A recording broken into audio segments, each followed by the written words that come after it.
Hello everybody, it's Shannon with Beads and Babble.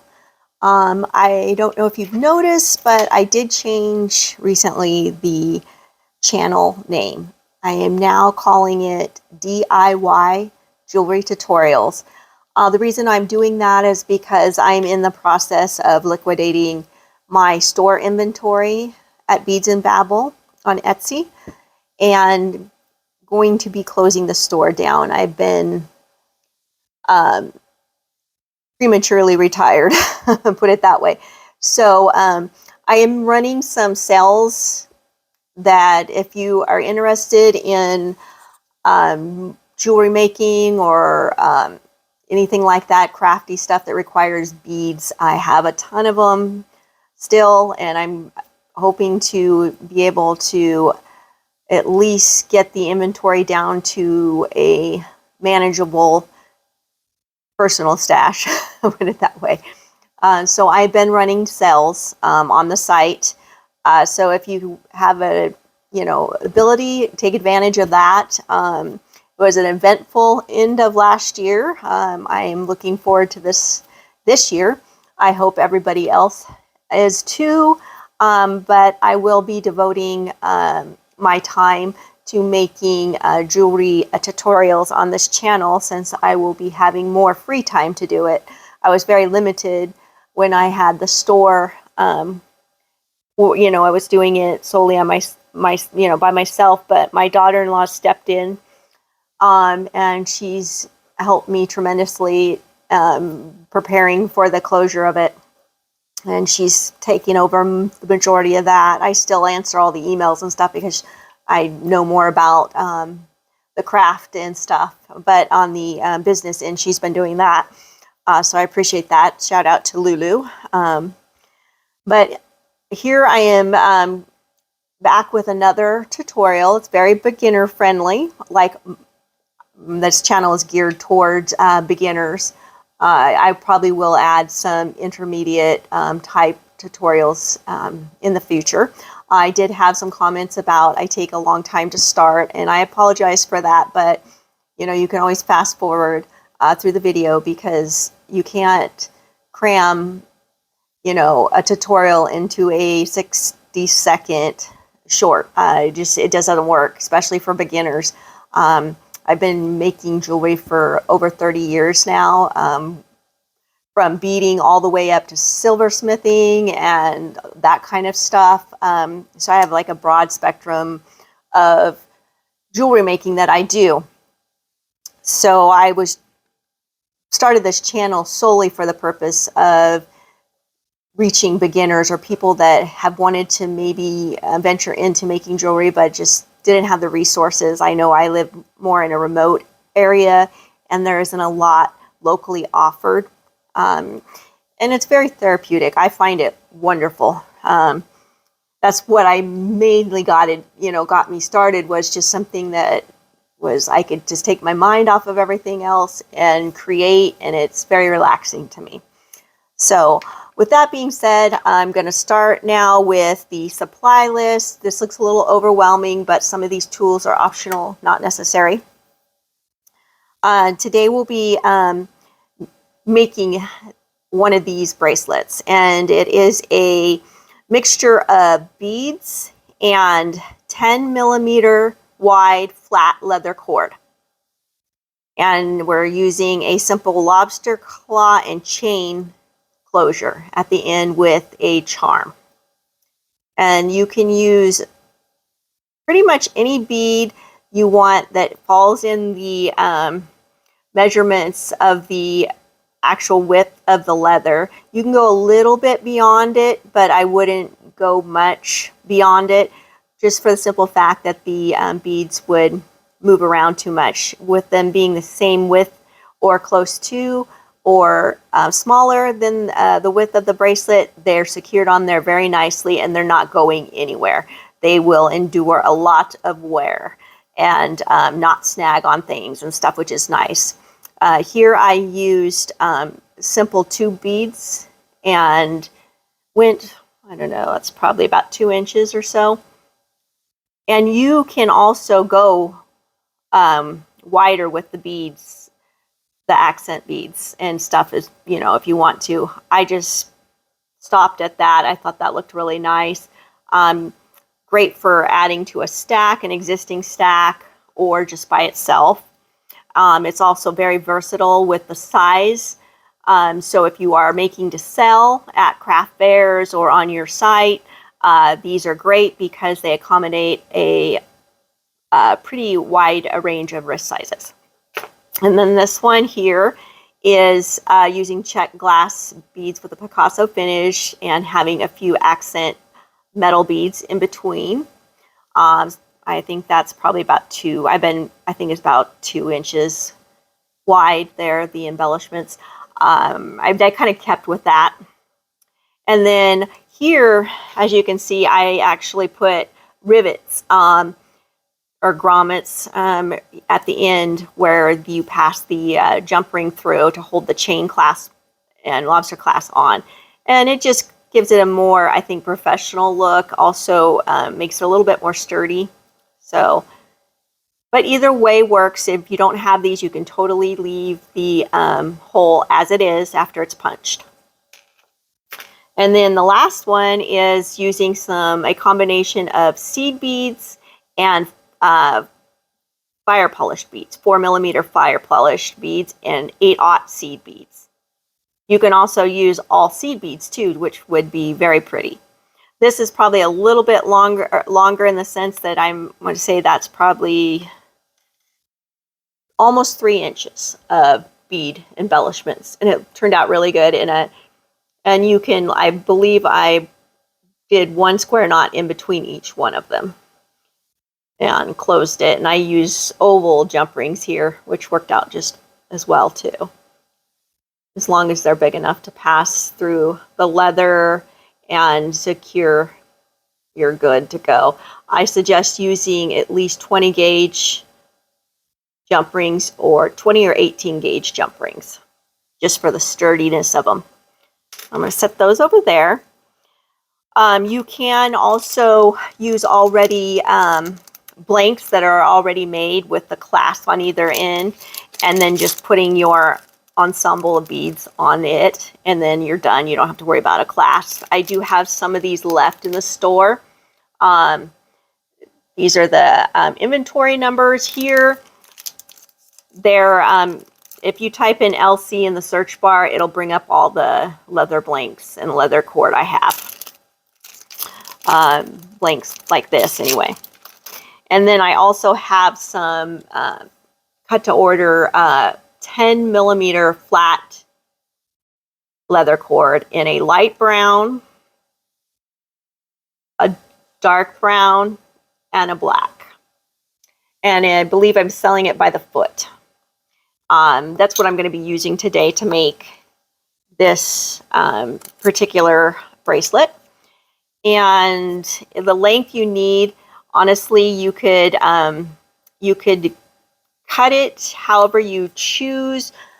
This, I want to say this is a little over 6, but I'm going to be cutting it down to probably 6 inches. Anywhere between 5 and 6 inches of length of leather is great. So 1 foot of leather will give you 2 bracelets, which is awesome. And it's very reasonably priced. Also, I'm running a sale currently. I think it's 25% off the entire store. So whatever you get. Sorry, I don't usually push my store, but I'm in the midst of liquidating. So there's some great deals to be had. So you'll need a 6-inch piece of 10mm flat leather cord. You'll need some Eslon cord, and this is the Tex 210, and it'll accommodate beads that have a hole size of 0.8 millimeters or bigger. That will comfortably go, and you can pick what color goes with whatever collection of beads you're going to use to put on. And then I printed this a long time ago off of the Eslon site. I think it's, and you can, I'll hold that up there so you guys can kind of see it. I had on one of the videos a lot of people asking me what size cord I use, because I have few other videos where I'm using macrame to attach beads onto things, or I'm using the S-long cord and they wanted to know what size I use. That is the one I mainly used, is the Tex 210. Sometimes I will use the 400 depending on what project I'm using, but I do love the S-long cord. I have quite a variety of colors in it because I do use it a lot, and it's very high quality cord and very easy to work with. All right, and then you're going to need a couple pairs of either needle nose, chain nose pliers in order to close the jump rings, and add the clasp to the end. Also, a flush cut nipper is I'm using to cut the leather. It does a really good job. This is an optional tool. It's a thread burner. You can get these on Amazon or some of the other bead places, but they're really great for if you're going to be working with the S-long cord. Also, this is a necessary tool. It is a leather punch. I got this at Harbor Freight. It allows you to make several different sizes of holes. It works wonderful. I use it all the time. Very reasonably priced at Harbor Freight. Also, a pair of just scissors for cutting the thread. And then your assortment of beads, which you can see I don't have that many. I'm kind of kept it minimal in order to make this tutorial not overly long. I'm sure it's going to be long anyway, but. And then I have some 7mm 20 gauge jump rings for closing off the bracelet. I also have a heart charm for the end, just a nice dangle. You don't have to put this on there, but it's just always nice to finish it off. A small piece of chain. Usually I cut my chain, I'm measuring it down here, anywhere from 1 inch to 1.5 inches is usually a good length for a closure. A lobster claw. And then here are my beads.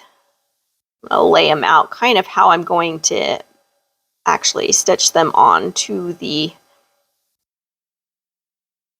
actual bracelet.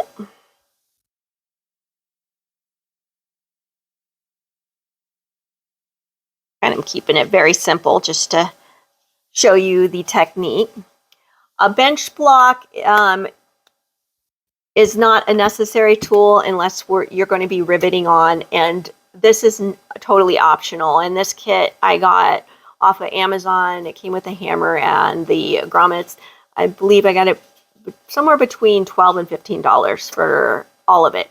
This is not necessary, but if you have them, great. And these are fairly small. I want to say these are 3mm grommets. They're specifically for doing kind of small jewelry type stuff. It comes with everything in order to attach them to the leather. I am not going to use this on this particular bracelet because I want it to be more beginner friendly, and most likely you guys are not going to have this. But I will show you how it's done at the end of the video on just a piece of leather, just to show you how easy it is. Because a lot of people feel like, they get intimidated with all the extras, and it's not hard at all. And it's a great thing to learn how to do, especially if you're going to really get into the jewelry making.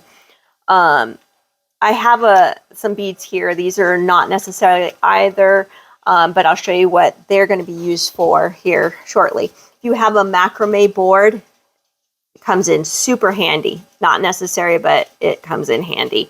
You can just, tape the leather onto your work surface to keep it still while you're doing the macrame. But if you have one, great. And you'll, of course, need a couple T-pins in order to secure the leather onto the board. I also have a Sharpie here.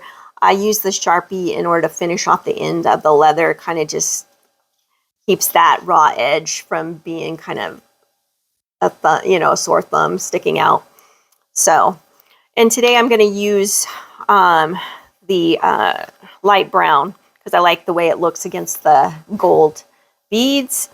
I'm going to cut this down to 6 inches, which is not, it's not far off. So I'm going to bring it down here. Actually, I'll get a ruler so you guys can see it. So I'm going to cut it down to 6 inches. I'm going to put the nice side face down so I can mark the back. And then I can use the Sharpie as well to do that. So 6 inches. And this is kind of just rough. You don't, I mean, it doesn't have to be completely exact, just close. And then I'm going to use the flush cutters in order to cut down the bracelet. And just going to get it as straight as you can. And you'll see how easy it is to, just like that. And now you got it down to 6 inches. All right, and then we're going to now punch the holes in. I'm using the smallest setting here. And you're going to want to center the hole punch, and you're going to give yourself about 3 to 4 millimeters of space between the edge of the leather and the hole.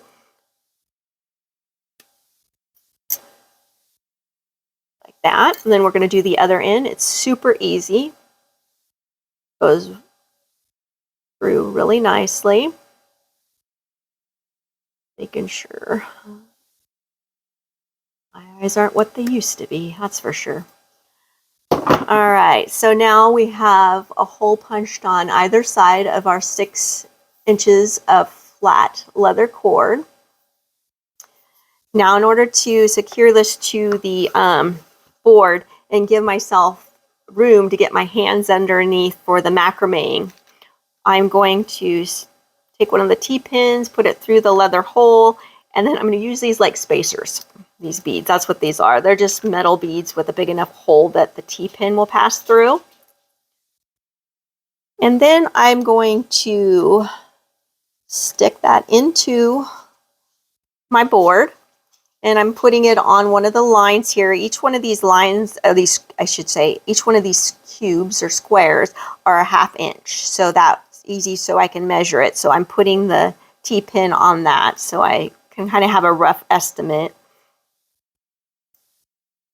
of where I'm at when I'm doing my beadwork. And I'm just sticking that down in there too. And then I'll give you a side view so you can see. So it kind of just gives you a nice bridge so you can get your hand comfortably down into there. Right. Now I'm going to take the S-long cord, and I usually do like a wingspan from my, my shoulder to the end of my hand, so I can do that. But I would do 3 of those to give yourself ample cord, or 2.5. But it's always better to have more than not enough. And when you're macrame, depending, and especially if you're doing more than more beads, you'll want more cord.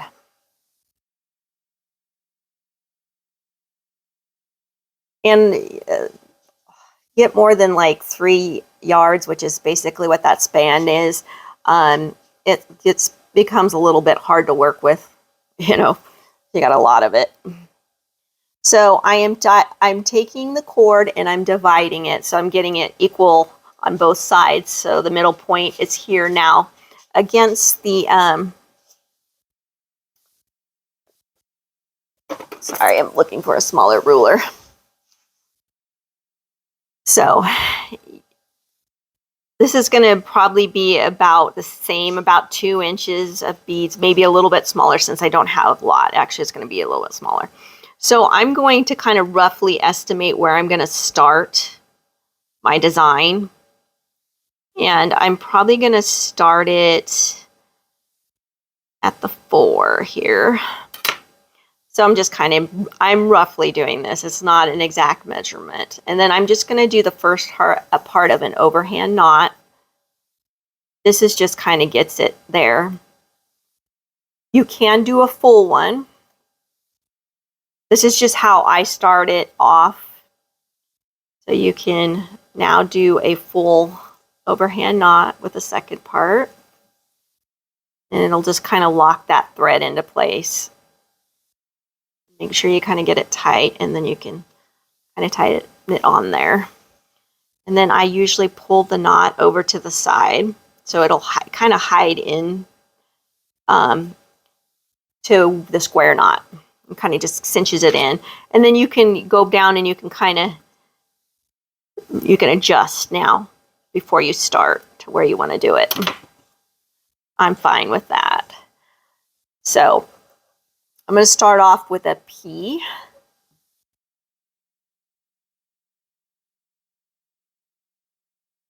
And then a Q.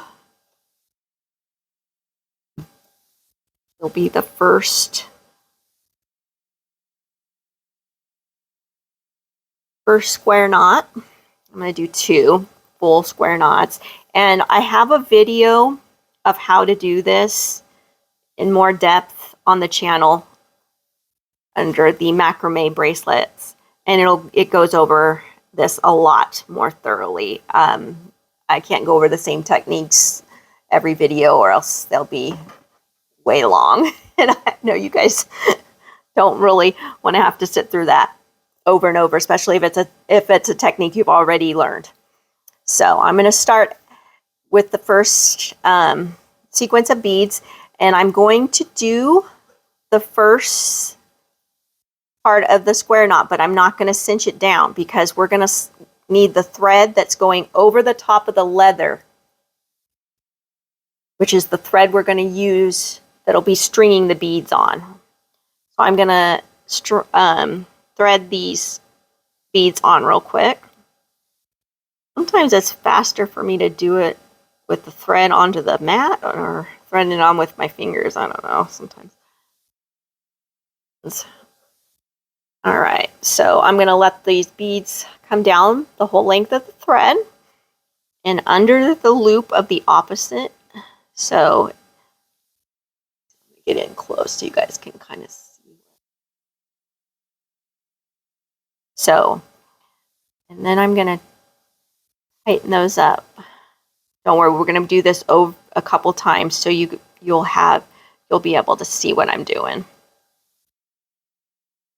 A little fiddly, but you'll get it. And I'm just making sure that those beads are on top of the leather. And once I do the second half of the knot, they're going to cinch down really nicely.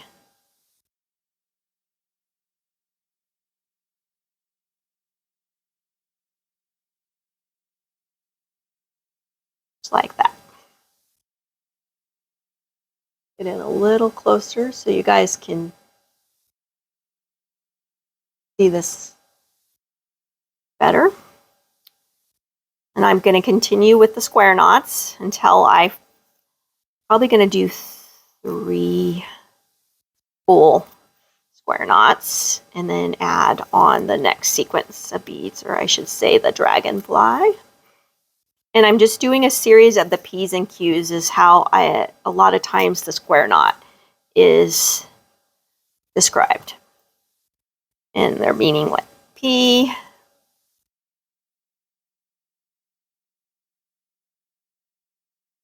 and a Q this way. And like I said, on the channel there is a much more in-depth. Now I'm not going to cinch this one down, because my bead's going to go on it, and it's going to go on the thread that's going over the top and under this. So I'm going to grab that thread and I'm going to put on the dragonfly bead, and I'm going to let it come all the way down and underneath this loop, because this is the other thread. And then I'm going to pull the first half, and I'm going to flip that because I want the tail to go the other way. And I'm going to do the second half of the square knot, which is the Q. And then I'm going to do another 2 square knots without beads for the spacing. So 2 sets of Q's and 2 sets of P's. I know people are probably going, what is she talking about? Watch that macrame video.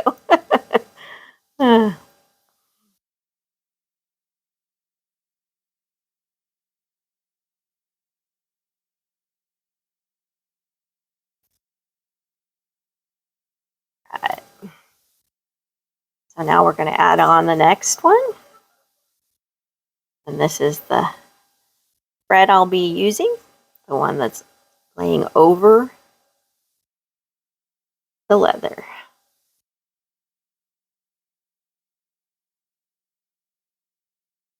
Adding the beads on.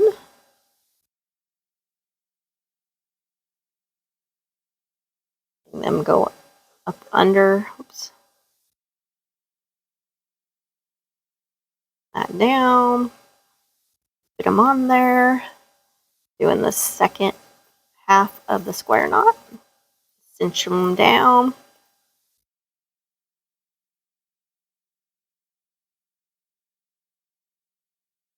Another series of square knots.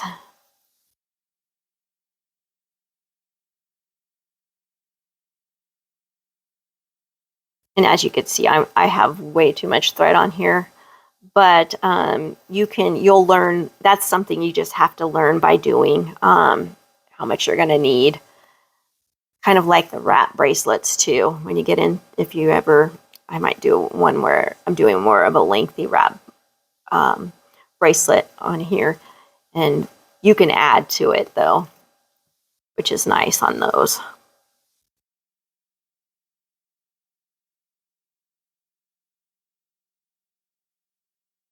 I'm counting the knots here, sorry.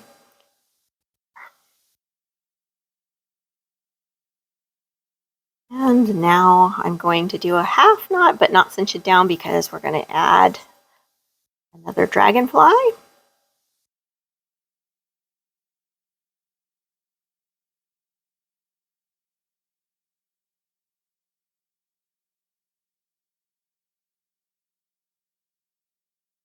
Here, I want the tail to face the other way. I cinch it down with the second half of the square knot.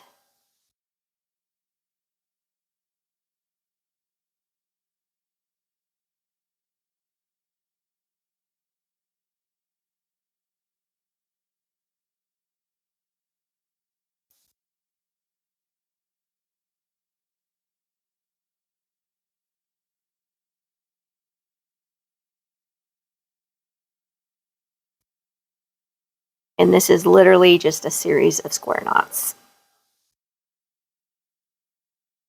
I love the square knot. It's awesome. You can do so much with it. And once you learn it, it's so, it becomes like second nature to you. You'll love it. Once you learn it, and it's wonderful. All right, I'm going to do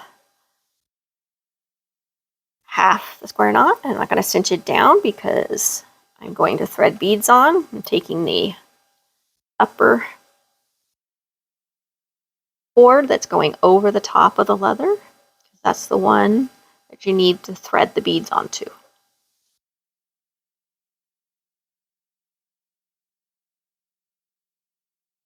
And I'm going to slip it under that loop of the other thread. Those beads in there.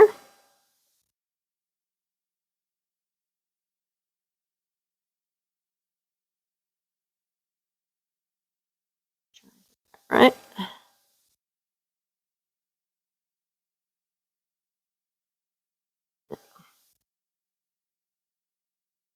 I'm going to undo that. Didn't look like it was laying correctly.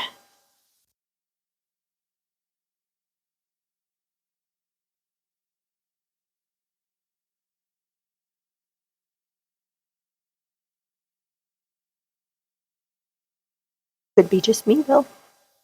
been known to happen. I hope everybody had a wonderful Christmas and New Year. We were fortunate. Our son in Indiana hosted Christmas for all of us this year. It's the first time in probably 7 years we've been all able to make it. We didn't have to, job and commitment, other, stuff didn't. Something's not right there. Sorry, must have did this. I'm gonna go back out one more. That's one thing too that's nice about the square knot. It comes undone super easy. Sometimes I'll get 2 P's or 2 Q's. So I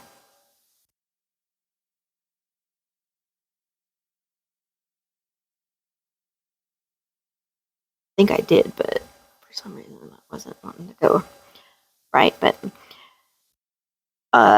we had a wonderful Christmas. We had an addition born last year in May as well, another grandchild. Wonderful. A boy this time, our first grandson. We have 5 granddaughters and 1 grandson, and boy, is he outnumbered. Poor kid.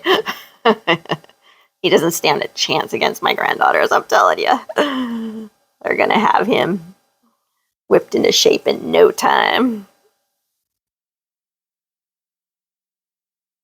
This girlfriend's going to be very lucky. He's going to be trained before she won't have to do anything. That's pretty funny, actually.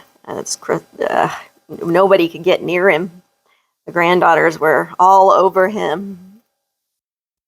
And I wanted to do everything. Colt this, Colt that. It was crazy. It was great to see, though. I really enjoyed it. All right. I'm going to do one more, I think. And then we're going to finish this off. And it's very easy to finish this off. I'm just pulling it nice and tight. I'm going to flip it this way. And what we're going to do is just pulling these tight. I'm going to use the thread burner. This is what comes in handy. You can use a lighter too, but this is much easier. And what I'm going to do is I'm going to burn off the thread, and I'm going to leave about 2 to 3 millimeters of cord left. And then I'm going to burn it down a little bit until I get close, and then I'm just going to take my finger and kind of mash it down, and that's going to seal. It's almost like glue because it's the particular nylon just gets like really tacky and it holds it, and that is literally it. You can also take a little bit of glue and super glue or glue gel or one of the specific ones and actually dab it on there if you wanted a little extra security. I don't do it. I hate glue on jewelry. I just, but that's just me. But I've never had a problem. Now we can remove this from the macrame board. We're finished with that. Put these pins in there so I don't lose them. Over there, done with that. Now you've got your length here.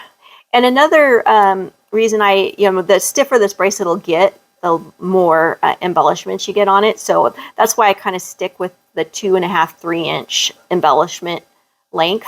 And that's the back of it. Looks really nice. Sorry. Now, before I do any closures, I'm going to take this Sharpie and I'm going to just kind of color in that raw edge a little bit. So kind of, oops, I'm sorry. I was out of focus or out of camera. I'll show you. Just basically taking the Sharpie, and Sharpie comes in all types of colors now, and just kind of giving it those rough edges a little paint. Down and dirty there. Okay, so now I'm going to grab 3 of these jump rings here and the pliers, and we're going to attach the end here. Clasp on the end. I'm going to open one jump ring, and when you're opening jump rings side to side, you don't pull them apart. That weakens the jump ring, and it also distorts the shape. Open it up pretty wide to get it in there. You want to close it up side to side. Make sure that it's best if you feel it actually, or you'll hear it, the metal grate against it itself, and then that you know that the jump ring is closed. And then we're going to attach the lobster claw. You can add a second jump ring onto this one too to give you more length here as well. If need be, if you want that, a little extra length. And then so attach the jump ring to one side with the lobster clasp, and the jump ring with the chain to the other side. Now I'm going to attach this heart charm to the end of the chain to kind of finish it off. Give it a little dangle too. You can also shorten this chain up depending on what you want to go, how far you want to go with it. You can also forego if you have an open, not a soldered chain, like this one is open, you can open this and just directly attach the the charm onto the chain itself. So I'm moving this here so you can see. So this is where you could close it down at 6.5 all the way to 8.5 inches. And then you just open the jump ring, or excuse me, the lobster claw, and you can, fingers never want to work with these little things.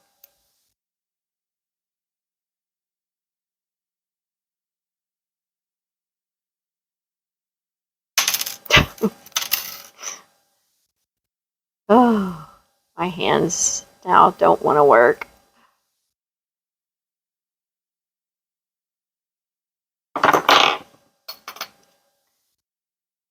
It's a little stiff, but it'll go into place on, and actually you can tighten it as well.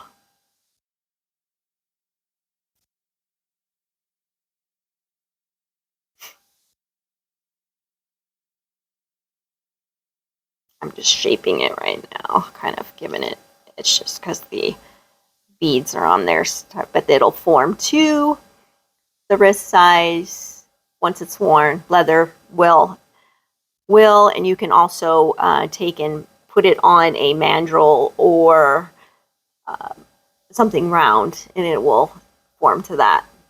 But that is as easy as these are, and that's a simple closure, very inexpensive to make. So if you're going to resell these, there's quite a profit margin in them. And now I'm going to bring over the bench block and show you how to do that rivet. So I've already punched holes in and a reason I use the small one is because it coincides with these particular grommets. And I'm just going to grab 2 of the gold. And this is what they look like. It's very small. And these are fairly thin walled, so they don't take a lot of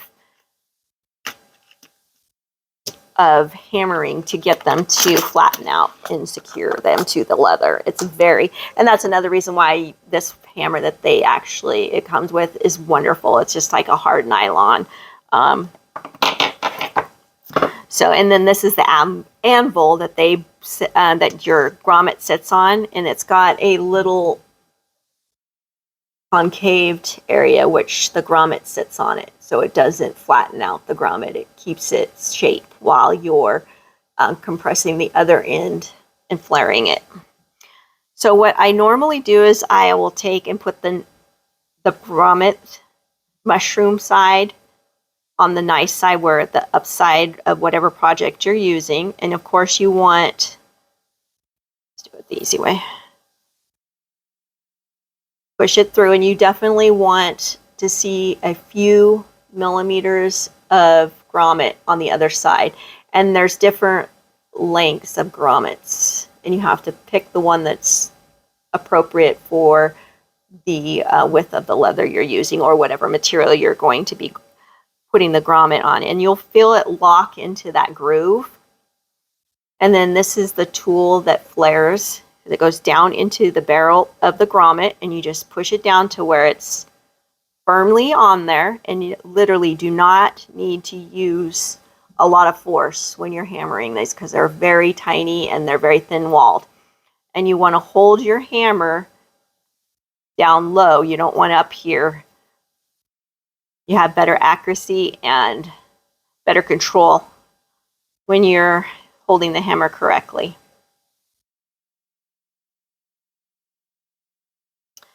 And you're just going to give it some, this is all I'm doing, hardly even shaking the table. And then you can pull it up, and you can see that rim. And it's nice too, because it's just enough flared to where it's not frayed or split. You really don't want the grommet to split. So literally less is more when you're doing it. And then we're going to do the second one. So I'll put it down here and do it first, and then get it in there. And then make sure it's locked in that little channel. And then I'm putting the down in the barrel.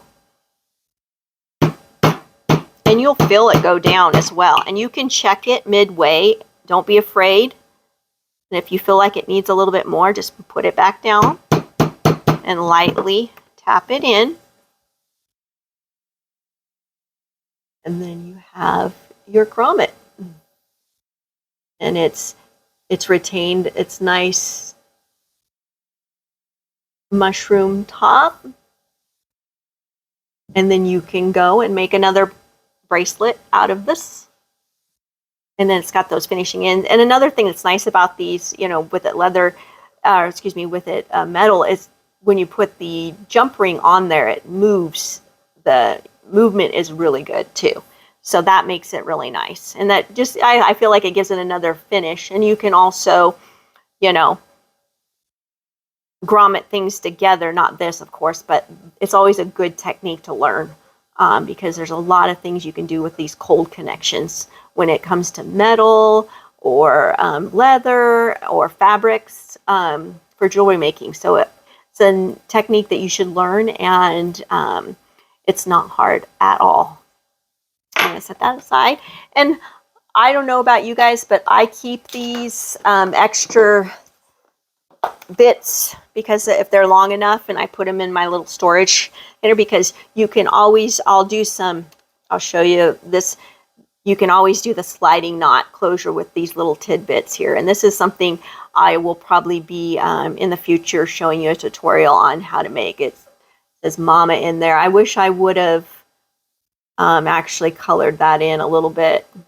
But I've been working recently a lot with polymer clay. It's my second try with polymer clay. When I first tried it, oh gosh, about 6 years ago, I don't know, it just didn't stick. I don't know if it was just me, but I didn't realize there's so many different options. I really like Sculpey Souffle. It's actually a really cool clay. It kind of has a matte finish rather than that kind of shiny plastic look. And there's so many wonderful videos and creators out there. Oh my goodness, it's like it's a plethora of clay things. And like me, I'm always into learning new techniques for jewelry making and stuff. But I did this up really quick out of one that I made. So I thought it was cute, but I might do it. And this is a square knot too, just adding beads onto it as well. So with a sliding knot closure, and so you don't even really have very little materials too. And you can add this to a stack, or it can be worn by itself. You can add charms to it. I mean, these are very low cost things to make for gifts or for resale. So wonderful, wonderful thing. And I'm probably going to, I'm not by means a professional polymer clay artist by any means. And I've been playing with it, and it's actually a wonderful medium to play with and to add to your jewelry making repertoire. It's wonderful. But that is it. I hope I'm not as rusty as I feel. It's been a while since I've made one of these. Let me know in the comments if there's something I'm missing, or if you know, any kind of pointers. I am open to constructive criticism or also praise. It's been wonderful, and I will see you guys in the next one. Until then, you guys have a great day.